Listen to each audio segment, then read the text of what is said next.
I thought that'd be a really fun thing to do. I had taken a similar thing from a police department in a different state and found that was really fun and informative, and so I signed up for this.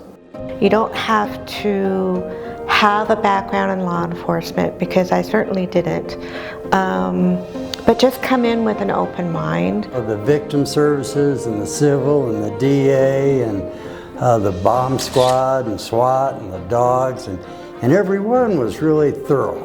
And all the instructors, all the sheriffs did a really good job of answering questions. Honestly, I was just hoping to expand my knowledge and have a better understanding of how actually law enforcement works and what different areas I could have a career. If you're on the fence about joining, just sign up, because it is a remarkable experience. You get to meet amazing officers, amazing specialties within the Adams County Sheriff's Office, and just you get to experience something that not very many people do, and